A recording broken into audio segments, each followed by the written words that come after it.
Hello, and welcome to the Tip of the Ice-Burgh podcast, brought to you, as always, by InsideThePenguins.com. Horwat, we have a trade to discuss. We have multiple trades to discuss for the Pittsburgh Penguins, and we were hoping at this juncture to be able to be discussing Jacob Chychrun. I was hoping for Max Domi. I know there were people out there that were hoping for Tyler Bertuzzi on an outside chance. Okay. Even JT Miller at this point would be an improvement on what we got. And the Pittsburgh Penguins acquired Mikael Granlund, and we will be talking about that extensively, but we have a lot to talk about based on simply what happened yesterday between the time we got off the air with Rob Rossi of The Athletic. Go check out that interview. Most of it is still making sense. Like most of it is still great works. interview. Rob Ross is one of the best in the business. You can't go wrong with just listening to what he has to say. And we did discuss the upcoming trade deadline, some things that might still be in the cards, but also we discussed a lot of things regarding the future of this team and the future of Ron Hextall and this ownership group. So it's worth the listen regardless.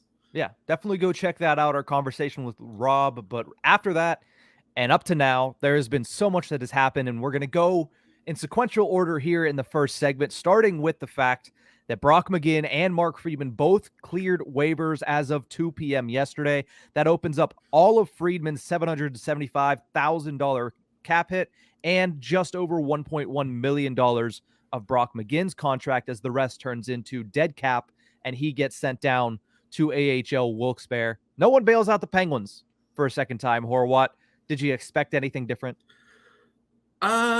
No, I don't think so. Friedman, well, was fully expected, sent to the minors. McGinn, I feel like McGinn maybe could have made sense for someone. I don't know. There's a lot of very not smart GMs out there that, much like Kapanen, maybe would have taken a chance at, hey, he's a name. I wouldn't have been surprised by either direction, I think. So I wasn't surprised to see that he got sent straight through. But I think otherwise, I wasn't surprised by either way. Not shocked Friedman made it through. I thought there was an outside chance that somebody wanted either of those guys. But considering the time of year, I didn't think anybody was going to go out there and try to obtain, especially Brock McGinn, because who wants to just add $2.75 million in salary cap space right now? Like, who wants to add that? Nobody. Yeah. People are trying to shed cap to make moves for players that have actually been performing better and are on the market now, whereas they weren't 2-3 months ago. So I was not shocked at all that both of them cleared, because how many times can you get bailed out as a general manager with bad contracts? Now, Friedman is a different case, but also a lot of these teams have what they want on defense. And Friedman, although an NHL caliber defenseman, is not somebody that upgrades someone's blue line that drastically, especially if they're still in an NHL Stanley Cup playoffs race. Whereas, McGinn, his contract, I thought was just too much. So not surprised that both of those guys cleared. And then 4 hours later, the craziness really started to click up a notch. Jacob Chychrun gets traded to the Ottawa Senators at around 6 p.m. last night. I'm literally getting in my car to go to dinner, and I see that trade goes through. And the entire drive there, I'm pissed off. Yeah, that it kind of ruined your night, didn't it? Oh, and yeah, immediately. Just you wait, because it got worse in 2 hours or 4 hours from then. But the real surprise was the return, because we talked about it extensively on this show. Jacob Chychrun, there was a reason that he and Timo Meier were the prize of this trade deadline period. Chychrun, 24 years old. He is a left shot defenseman that is a bona fide top pairing defenseman, under team control for the next 2 seasons at a modest cap hit of $4.5 or $4.6 million, I should say. Goes to the Senators. Good move for them. They get an A+ on the trade scale from me, because the return is what is ridiculous. Everybody was expecting the return to be at least 2 first-round picks, and then more. Jacob Chychrun ended up fetching a first-round pick in 2023 that is top 5 protected for the Ottawa Senators, a second-round pick in 2024, and a second-round pick in 2026. That is so far below what everybody was expecting for Jacob Chychrun. And it comes out, and reportedly, that the big hang-up between the Penguins and the Coyotes for this deal was that the Coyotes were looking to trade Chychrun without taking any salary back. For whatever reason. Don't ask me why. Salary for the rest of the year where you're tanking and also not close to the salary cap in Arizona's instance, why that matters all that much. But it does at the end of the day. So what? No need to really discuss that. And at the end of the day, the Penguins just could not clear enough salary cap fast enough to get Jacob Chychrun on their roster. Yeah, I think maybe part of Arizona not wanting to take on salary could be maybe the team quite literally cannot afford it, because we see how they're being operated. You know, they're playing in a college venue. I call them the Phoenix Coyotes, half on accident all the time. They're not a great organization right now. And who knows, like maybe they didn't want to take salary on because they quite literally can't afford it. But that being said, they also did just they did just become a broker in the Patrick Kane deal. So who knows exactly what's going on over there, even though it is for a year. I don't know. Brian Dumoulin also has a year left on his deal. Mm-hmm. I don't know. It's still something that Ron Hextall absolutely should have been firing away at. Just sending caution to the wind with a player who, by the way, has already shown up and is ready to play in Ottawa. Yeah. Or in New York with Ottawa, which, by the way, Patrick Kane and Jacob Chychrun both making their new team debuts against each other. That is must-see TV, apparently, whereas the Penguins are going to maybe have we'll get to the big pop later. But, man, that's something that, Ron Hextall should have been all over. Fire a first-round pick into that. Fire a second-round pick. Fire a third. Do what you got to do. I know I kind of badmouthed Breezewall the other day for his move with the Lightning. I would have liked to have seen it from Ron, at least. Because you know what that at least shows? You have faith in your team, that you are putting in some effort for a player that you want, and that you are also backing up your coach, because apparently he's the one that wanted him more anyway. Mm-hmm. Nope. Sent all of that to the fire. Yeah, and I wanted to double check before saying something continuing to perpetuate it on this podcast. Wanted to make sure Arizona did have cap space. As of now, after the Chychrun trade, they have $17 million in salary cap space. So they had the room. I don't know why they didn't want to take any salary back unless it was potentially players that had years remaining on their contract and not pending unrestricted or restricted free agents. But again, regardless of why, the fact is that's what they wanted. Ottawa could oblige. Pittsburgh could not, because Friedman and McGinn clear waivers. Half of McGinn's salary stays on the Penguins salary cap, basically.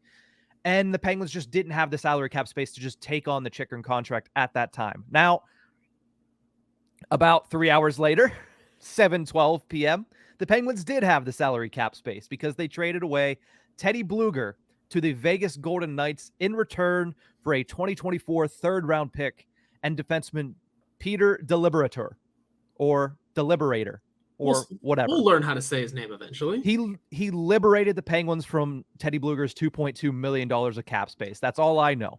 And unfortunately, it was not soon enough for the Penguins to acquire Jacob Chychrun. But after that deal, which we'll talk about more, the Penguins had $6.1 million in space.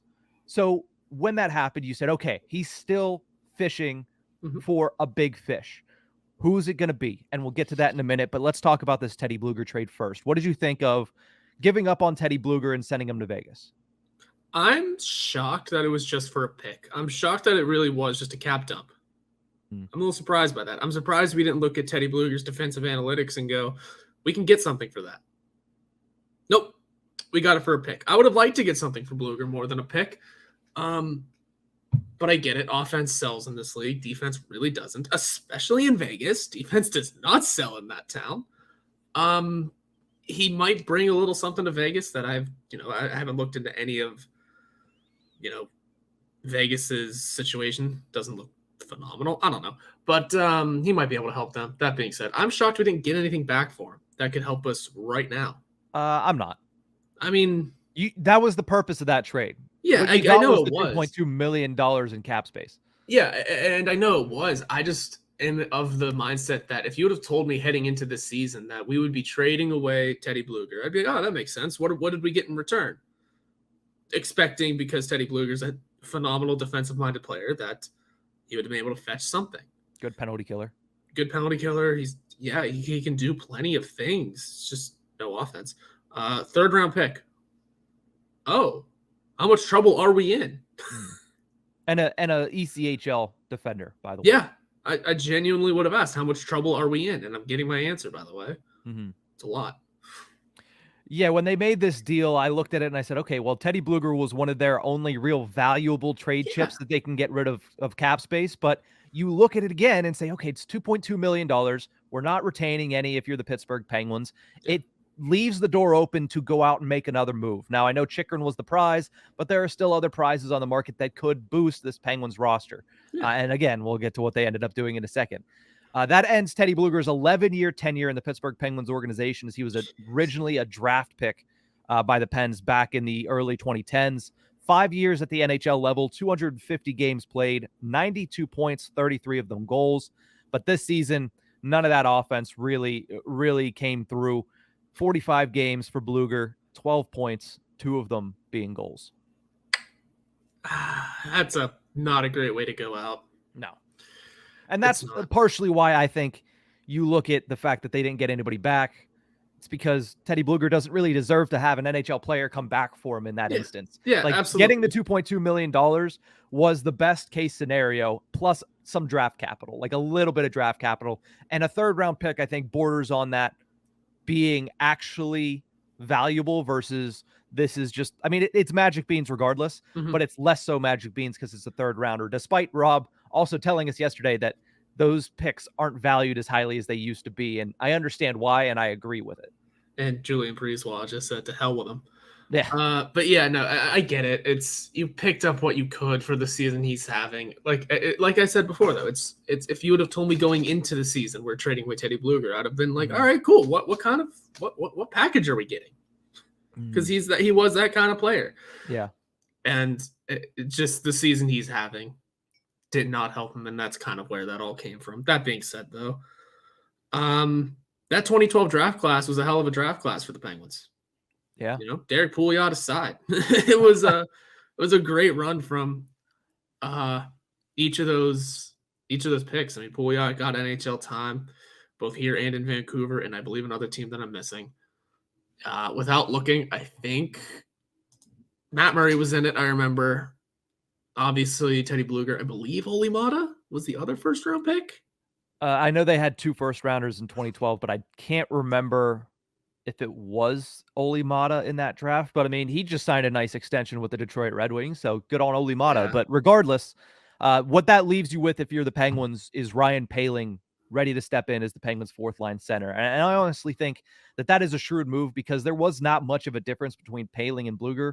I actually think Poehling's been a better of the two this season. Yeah. He's 4 years younger at 24 years old. He's cheaper at $725,000. You have more team control with him. He's an RFA after the season. And like we said, he's performed better this year. So it's a shrewd move by Ron Hextall to clear out cap space and to open up a lane for the returning Ryan Poehling. At least that's what the Penguins hope tonight against the Tampa Bay Lightning. Yeah. And that was the assumption. Everyone believes that he's better. By the way, it's not even that much of a secret anymore that Ryan Poehling has outperformed Teddy Blueger this year in a couple of different ways. I mean, we saw it whenever Teddy Blueger started the season injured and didn't play until November, I think. It was Ryan Poehling that stepped into that role and did a pretty good job of it. So, I mean, the writing was pretty much on the wall then that Teddy Blueger could just easily become trade fodder. And really, if you wanted to fetch a bigger return than just a third-round pick, time to trade him would have been back then. But Ryan Poehling also has been injured to hell and back since then. So, welcome to the Penguins. Yeah, you hope that Ryan Poehling can get in the lineup and stay in the lineup on a consistent basis because he has been better. I think he's miles better offensively. Defensively, it's a closer competition. I would say that Teddy Blueger has the edge on that. But at the same time, when you're miles better offensively and the discrepancy is so little on the defensive side of the puck, you got to go with Ryan Poehling in that situation. Not to mention, like I said, 4 years younger, cheaper, and better team control. So good move there on Ron Hextall's part. A very minor move on Ron Hextall's part, and a little too late for Jacob Chychrun. But who they were able to get at 8:15 last night with all their $6.1 million of cap space was Mikael Granlund of the Nashville Predators. We'll talk about that more in the entire second segment here on the Tip of the Ice-Burgh podcast.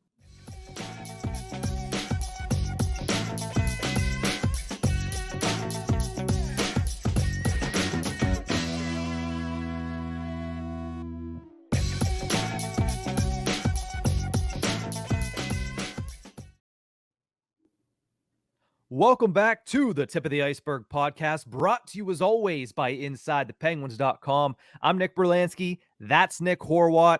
And the Pittsburgh Penguins went out and got their guy last night at 8:15. Penguins Twitter blew up with the news that the Penguins have acquired Mikael Granlund of the Nashville Predators in exchange for a 2023 second round pick. Mm-hmm. It's going to cost the Penguins $5 million, not only this season salary cap space, but for the next 2 seasons for a 31-year-old that plays both the center and the right wing. Horwat, what are your initial reactions before we dive deeper into this on Mikael Granlund to the Penguins? I mean, at first, my first genuine thought was it's better than JT Miller, mostly because of the contract. Okay, go ahead. Keep going. But then I let Twitter talk me into hating it. Yeah. And rightfully so, I believe.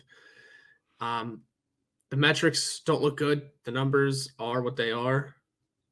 They're the one thing we have to be careful of here is running into blaming the player for anything that's happening here. I agree. We cannot badmouth Mikael Granlund. He's doing what he can. He's a former 20 goal scorer 2 times, actually. He's, if you would have told me a couple years ago, we traded for Mikael Granlund, come on down. Back in 2018-19, when he was on the trade block in Minnesota, as he was playing on a line with Jason Zucker, I wanted Mikael Granlund. I was like, you know what? Mikael Granlund would be a great addition for the Pittsburgh Penguins in 2018-19.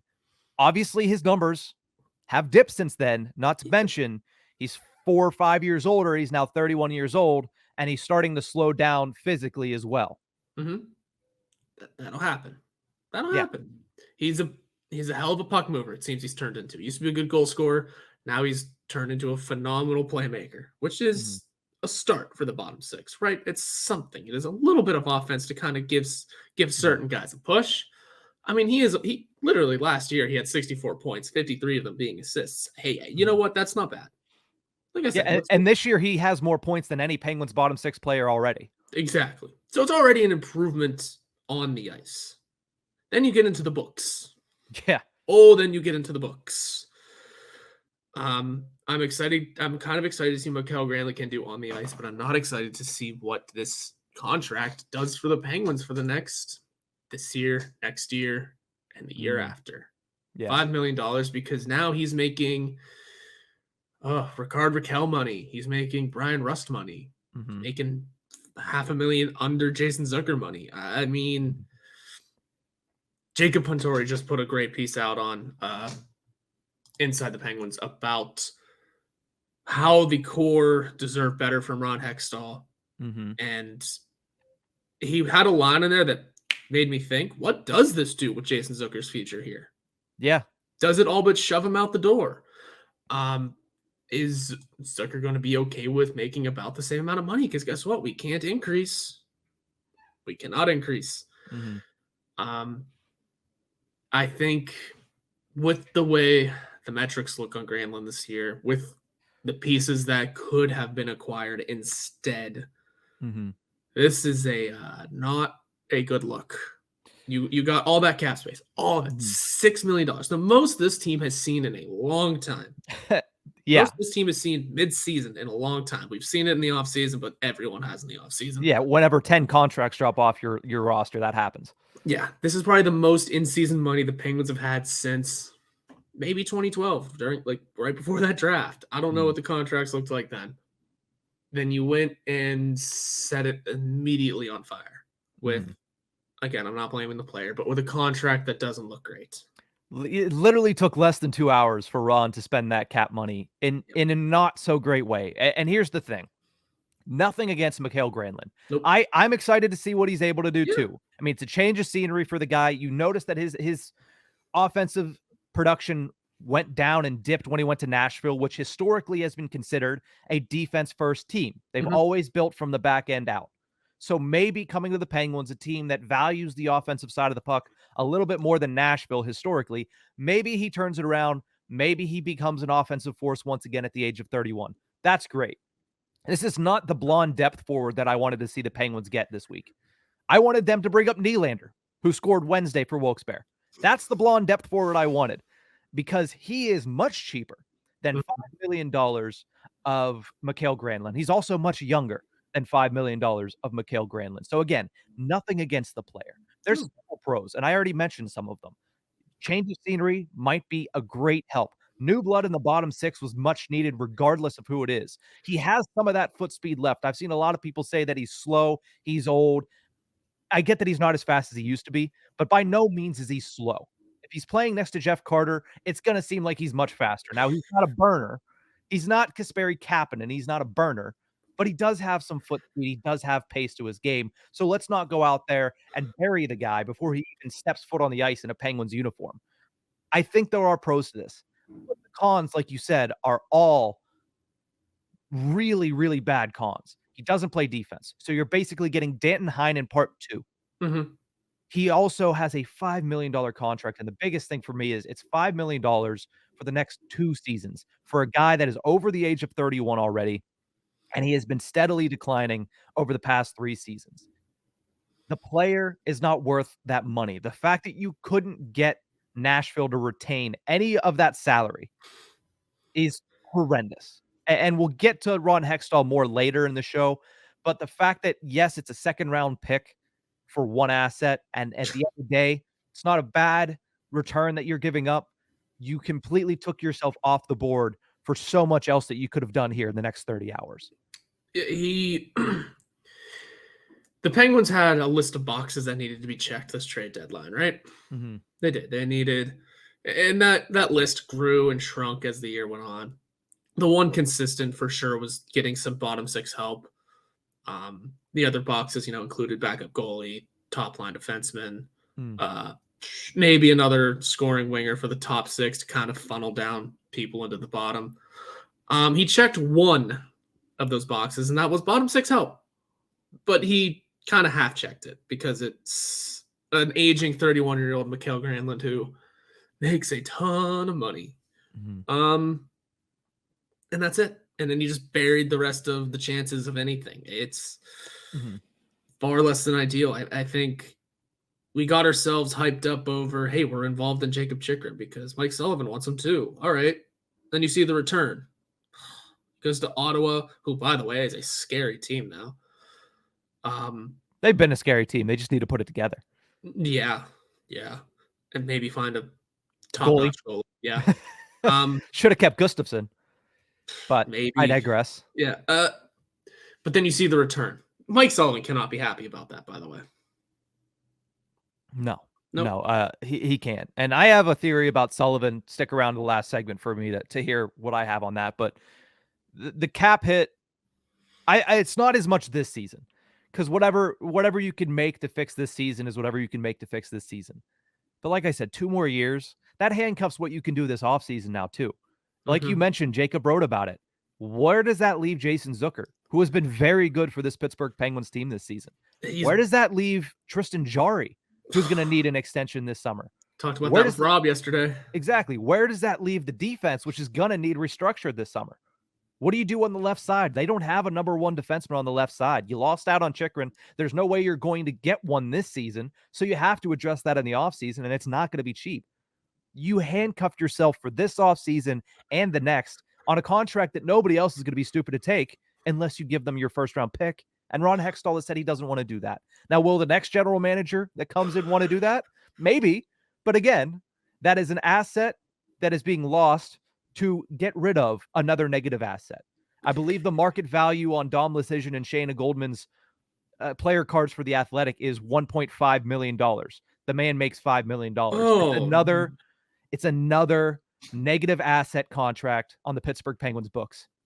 And I hate to do this because we've been talking for 10 minutes, and it feels like 90% of it is us bashing on the player, but really it's just bashing on the situation. Yes. Okay. Yes. So I want to make sure that we started it with this. I want to make sure we end it with this. I'm excited to see what Mikael Granlund can do on the ice. Yep. I don't want him to feel like everybody's against him, because it seems like everybody is. But the main thing to look at is what was trending yesterday. Was it, oh my God, screw Granlund? No, it's fire Hextall for a reason, because that is a horrid contract and a horrid situation. And now Granlund has to go out there and try to make the best of it. I hope it doesn't affect his play on the ice, because he's already going to be fighting an uphill battle coming onto a team that needs the world from him because he's not getting any other help.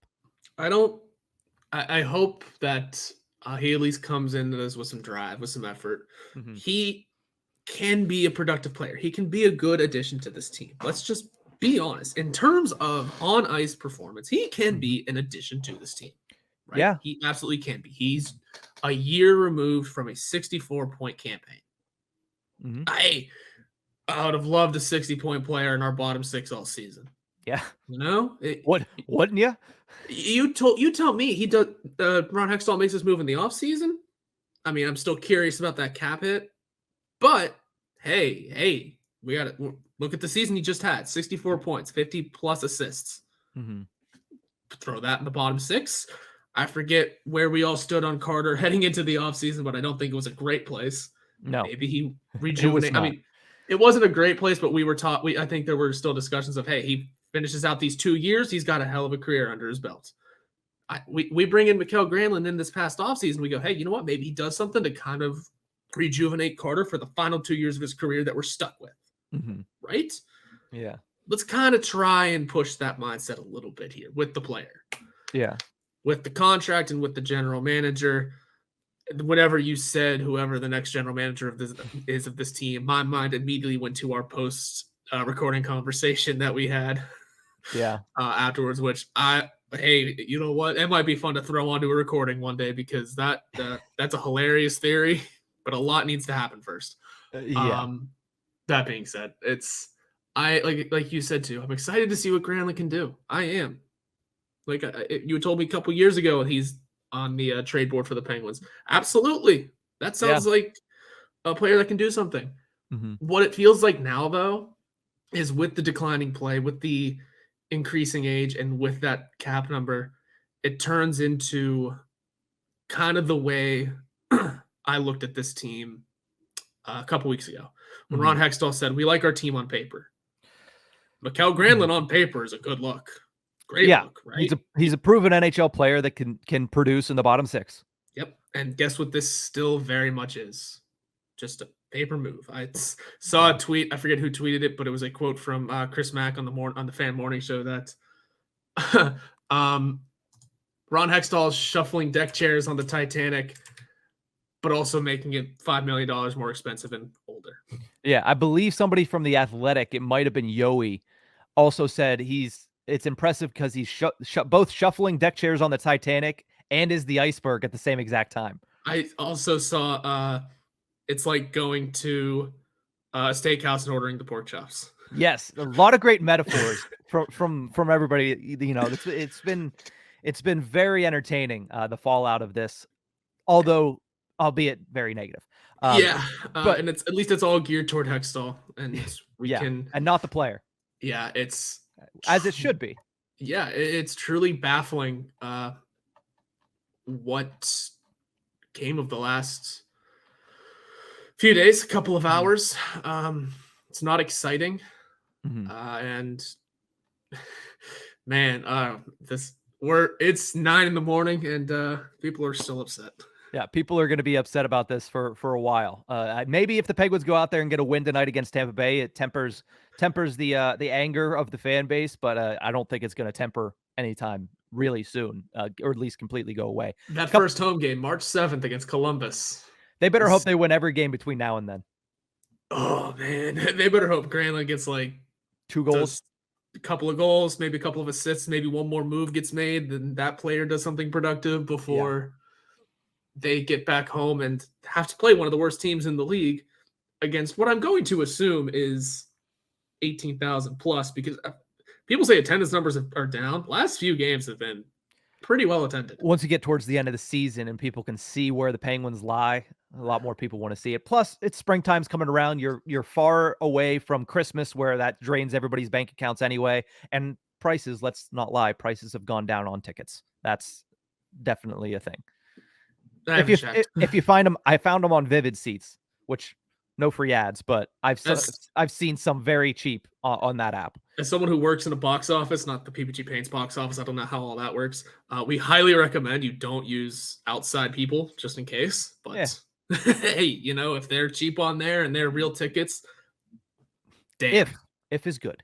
Exactly. If is good. Yeah, I'm not saying go use that, because I've only used it once and it worked out for me, but that is a little bit of a roulette wheel when you go to a third-party source. Yes. Couple other things before we quickly move on and just talk about where the Penguins are at as a whole, with the trade deadline still impending.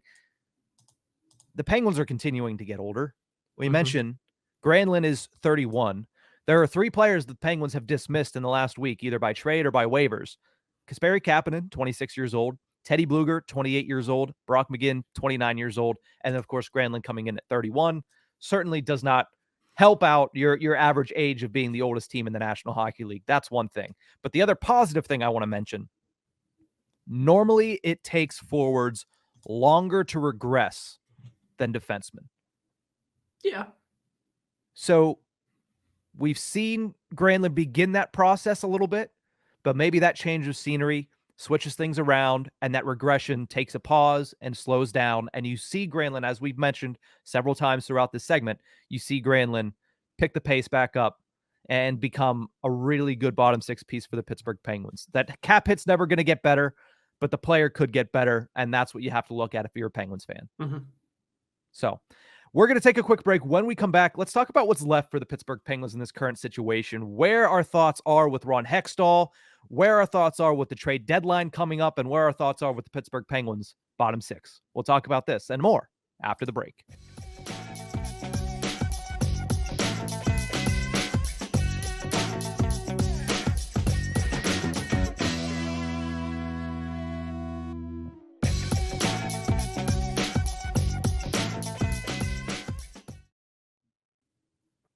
Welcome back to the Tip of the Ice-Burgh podcast. Certainly a lot of people angry this morning in Pittsburgh Penguins fandom. Go on to Twitter, go on to Facebook. You will see several people mad on the internet. Not a good look if you're the Pittsburgh Penguins, especially considering what is happening around you. If you look at it in a vacuum, it's not good. If you look at it outside of the vacuum and you see everybody else adding pieces in the Eastern Conference, even the teams not in a playoff spot right now, it is not looking pretty for the Pittsburgh Penguins. Their current situation, though, 21 players on the active roster. They are carrying only one extra skater, which is a defenseman in Chad Ruhwedel. They have $1.1 million in salary cap space, with still over a day until the NHL trade deadline. Horwat, do you believe Hextall is going to make another trade before the deadline? I asked Rob, kind of, sort of, we didn't really get a full answer, if he needs to save face with the fan base through this trade deadline. Rob did give a very candid, and he's always Ron Hextall's kind of always been fighting an uphill battle because he's a former Flyer. So who knows? I truly do not know what he has left in the tank. You feel like he needs to, right? Because he didn't improve much. I just said the bottom 6 definitely got better marginally, but I mean, it's still an improvement. On paper, it still looks it looks better on paper, definitely. I think the subtraction of McGinn to the minors to Granlund on the NHL ice is definitely an improvement on paper. we can see where it goes on ice from here. As for if Ron needs to make a move, I mean, He needs to, but will he? yeah,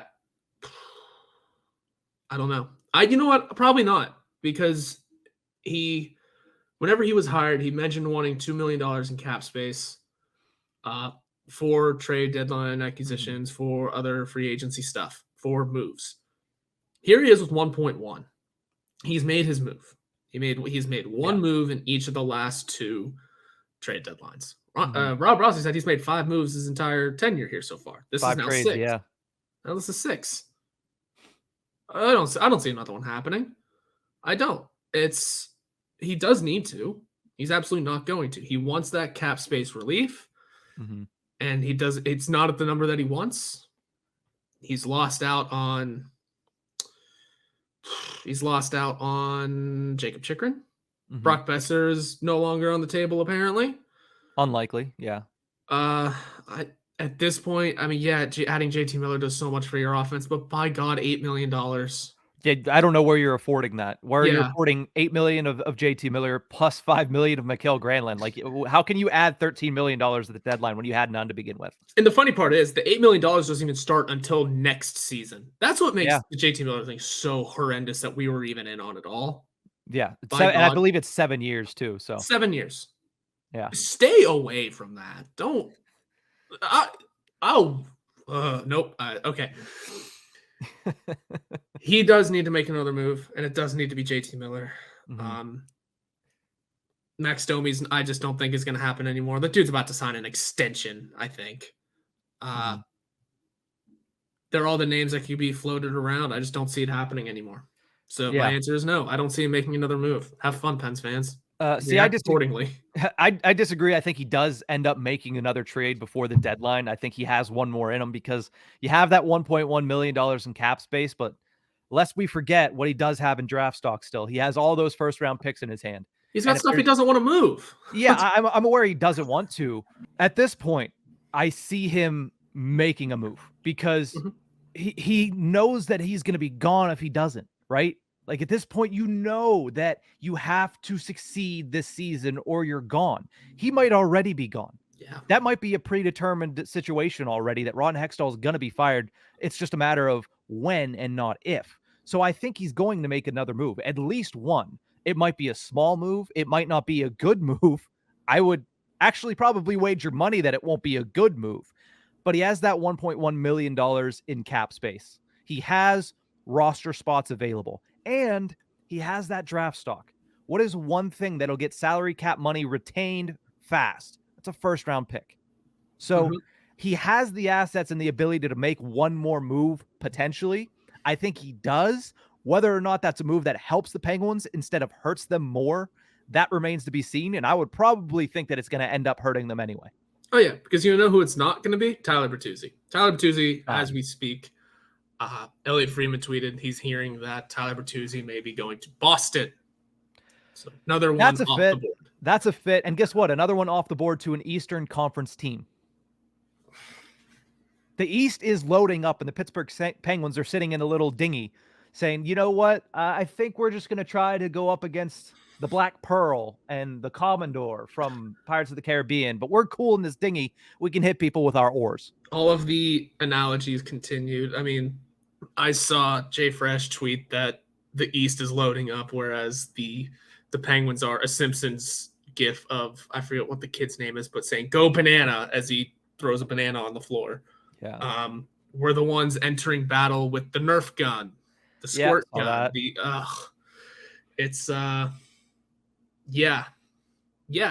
That meme of the dragon heads.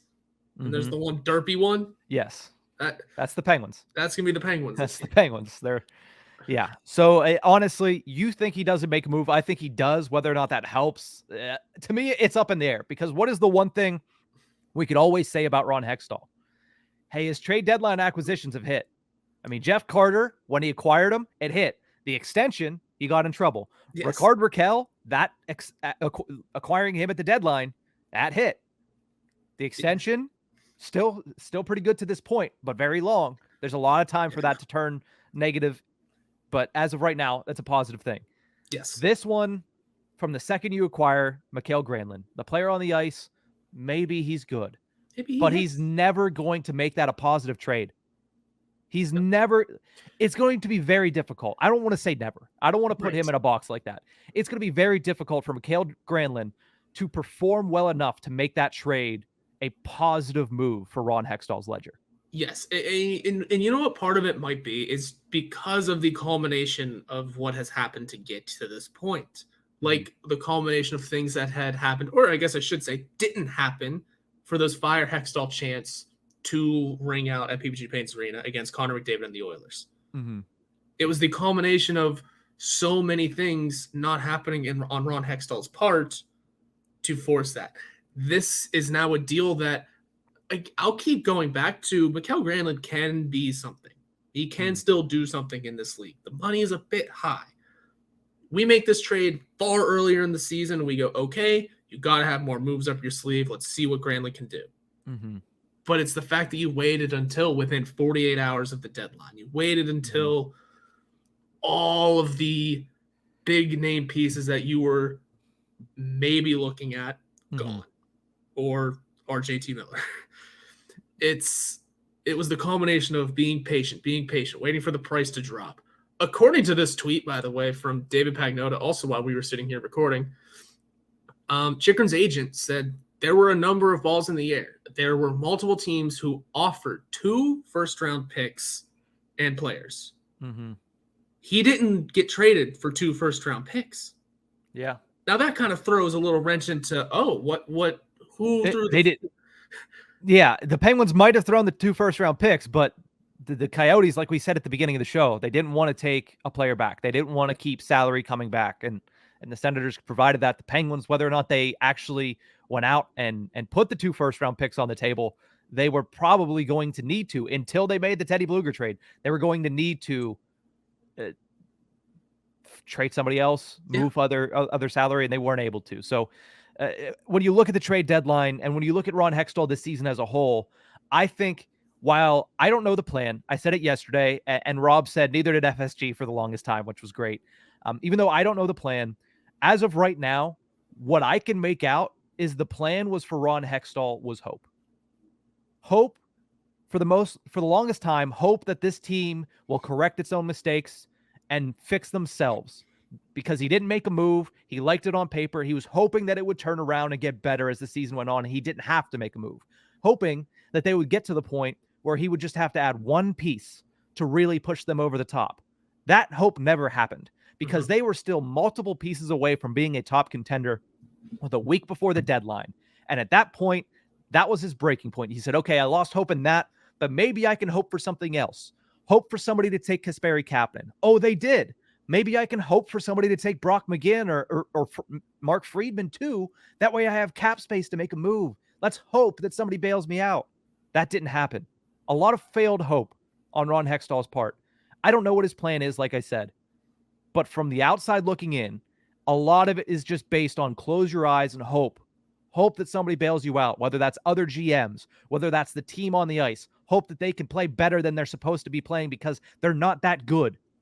Hope that, especially the bottom 6. I don't want to say they're not that good. Top 6 is phenomenal. Goaltending at points has been good. Defensive points has been good. Bottom 6 has been horrible from game 1 to game 60. That's where we're at with them. Yep. The hope was Ron Hextall's plan. And as a general manager in the NHL, if that's your plan, you need to get out of this league, get out of this sport, go sit on a beach with a Corona, but he needs to not be heard from again, is basically what I'm saying, because he is not an NHL mind. Elliot Friedman of 32 Thoughts said last week about Ron Hextall, he's not a guy that's going to go make a desperation move because he's on his last leg. Because if he does that, then that's a horrible thing on his resume if it doesn't work out for the next job. Who is going to be stupid enough to hire Ron Hextall after he destroyed the Philadelphia Flyers organization and after what he has displayed here in less than 3 years in the Pittsburgh Penguins organization? If your team hires Ron Hextall, I'm speaking to the future. If your team has just hired Ron Hextall, switch allegiances because it's not going to go well. Your team's not going to win a Stanley Cup. Your team might not make the playoffs ever again because unlike the Penguins, you probably don't have 2 Hall of Fame talents and another all-world talent on defense. So your team is probably screwed. Ron Hextall is not an NHL general manager. He isn't now. He never has been. He's never had a good resume, and that's not going to change anytime soon. He should be fired, honestly, by now already. He should be gone. FSG and their absentee ownership aside, he should be gone. The point is, he might have to make another move. He is a bad general manager. And if he's not fired by the offseason, I think you have to have serious consideration as to whether or not this team is ever going to be good again under the tutelage of Fenway Sports Group. Not only that, but let's not forget just how depressing it is watching the last. We got 3 left, 2 left of Crosby after this one, 5 left of Letang after this one, 3 left of Malkin after this one. Mm-hmm. We're assuming no matter what, Sidney Crosby re-signs a new deal to kind of line up with either Letang or Malkin. Just an assumption, unless some scary things happen. Yeah. Sorry to put that evil in everybody's mind, but yeah. but much like Rob Rossi said with us yesterday, there's no way this core is happy right now. No. I said earlier, there's no way Mike Sullivan is happy right now. Mm-hmm. I texted you and Doug again. Galaxy brain tinfoil hat thing. Let's assume Ron Hextall isn't fired, and this all happens again next year. Mike Sullivan's new contract has not started yet at the end of next season. Mm-hmm. Do you think he tries to find a way out if he even can? I actually think, and this is my hot take that I talked about earlier, I think Mike Sullivan, we only see it in a couple sports. Bill Belichick is an example. Head coach and general manager. Now that I like. Mike Sullivan, you look at the backing he has from Fenway Sports Group. You look at the obvious tension between he and Ron Hextall when it comes to players this year. The Jacob Chychrun thing that came out last week was the big red flag. I don't know if Mike Sullivan has any interest in it. I really don't. He has never said that he has interest in becoming a general manager. Most coaches don't have interest in being the general manager. They're just there because they like to coach the game. It's a very difficult transition sometimes to go from behind the benches up into the general manager's suite. Barry Trotz is going to do it next year for the Nashville Predators. Maybe where Mike Sullivan is at, he signed that contract. Todd Reardon got named associate coach instead of assistant coach, which means he's taking on more responsibilities, which might free up Mike Sullivan in the future to become coach/general manager of the Pittsburgh Penguins. Again, that is a conspiracy theory on my part. That is just a thought on my part. That is not substantiated by any reporting from anywhere. So don't take this as a report. Take this for what it was. This is just my opinion that I'm sharing based on the lay of the land that I'm watching. Mike Sullivan, we know he's not getting fired. There's a reason that they signed him to a 3-year extension when he had 2 years left. He's not getting fired by Fenway. When Fenway came in, they said he was one of 2 people safe. Yeah, him and Sidney Crosby, one of the greatest players in the history of the game. That should tell you all you need to know about what Fenway thinks of him. Yep. So I don't know if he has interest in it. I don't know if he'd be a good general manager. We don't but know. What I do know is he's a great head coach, and the ownership loves him. So, again, tinfoil hat, maybe. Does it have any truth to it? Not at the moment in real life. Do I think it could be something that happens? 100%. I don't hate it. I mean, it's a hot take. Again, I had one last Thursday. I have one this Thursday. Maybe I'll just Thursday hot takes. That's what I'll try to do every week. This is a franchise who isn't afraid, at least, historically, isn't afraid to have people with multiple titles, i.e. Mario Lemieux, owner player. I.e. Jim Rutherford, president of hockey operations, general manager. Now that's something that happens more often, but still. Yeah, I think we've had a coach GM before. They're not afraid to put power in the hands of the players. I believe Eddie Johnston is the guy you're thinking of potentially. Yeah, so and coach GM might be more common than I'm thinking of. Like I'm very Brian Belichick or Bill Belichick. Who am I thinking? Who's Brian? Is Brian his little son? I don't know. But I'm very in the zone right now of thinking about this team right now. I don't really know how historically common a coach GM is, but obviously that's a thing. Mike Sullivan, I think, would be a decent one. I think that'd be very interesting. Clearly, he wanted to go out and get Jacob Chychrun. Picks be damned, and that's a good move. One thing, yeah, and I know that this episode's hitting 50 minutes. We're going a little long. Don't care. It's well worth it today. Yeah. One thing that Elliot Friedman said on 32 Thoughts as well, when discussing the idea of Ron Hextall not wanting in on Chychrun while Mike Sullivan wanting in, coaches aren't in the green banana business. As in, coaches want the player that is ready right now to be input into their lineup. They always say, picks can go out the window. We want the players who can perform on the ice to win right now. Because most coaches don't have the security that Mike Sullivan has. Coaches get flipped around, as you say all the time. Coaches have a very short shelf life in the NHL. Mike Sullivan is an exception to that rule. Yeah, whereas coaches are in the yellow banana business, he would say. Whereas GMs are perfectly fine with the green bananas. They're willing to see the fruits of their labor come and ripen and, crack the team. So I think that's an interesting dynamic that makes total sense for this team because, like I said, their core players have only so many years left. And who knows if they're going to have this kind of season again. Yeah. You never know when that shoe's going to drop, and they're just going to start aging very quickly. We were all surprised Chris Letang had a career year last year. Yeah. First round exit. He comes back this year. Things aren't just good. Off ice, many off ice situations that we wouldn't wish upon our worst enemies happen. But here he is back on the ice and putting together a pretty good back half. Sidney Crosby was in the MVP race until Connor McDavid decided to just eat the world alive. Yeah. And Evgeny Malkin chugging right along. Both of those players, Malkin and Crosby, have not missed a game this season. You know how rare that is? When's the last time both of them played all 82 games in a season? Hold on. Hitting every single piece of wood that's in my vicinity. Absolutely. Yes, as you should. But yeah, the last time those two both played 82 games, I couldn't tell you. I don't think it's ever happened. It might not have ever happened. Just by sheer fact of maybe someone playing in 81. But I mean, this is one of those years where the Penguins are in a wild card spot. They might need that 82nd game. They might. So there you go. And if you really want another update, because we were talking lineups, who's in, who's out tonight. According to Dave Molinari, the latest version of the Penguins media notes for the game tonight no longer includes Drake Caggiula, but Mikael Granlund is also not listed. So they might have to go with 11 forwards, 7 defensemen. So we will see where things go. There's still time left before the trade deadline. There's still hope. There's still hope somewhere in this team, I'm sure. Yeah. The players will always say we have to work with the group that we have. Yeah, we can control what we can control, which is our performance. And you know what? And most of the guys in the room are doing a pretty good job of that, controlling what they can. Good on Danton Heinen for sitting out that long, coming back and recording a couple points. 2 of the past 3 games, he has been impressive. Yeah, good on Danton Heinen for doing all that. We didn't even discuss, by the way, Brock McGinn, after getting waived, breaks his scoreless streak.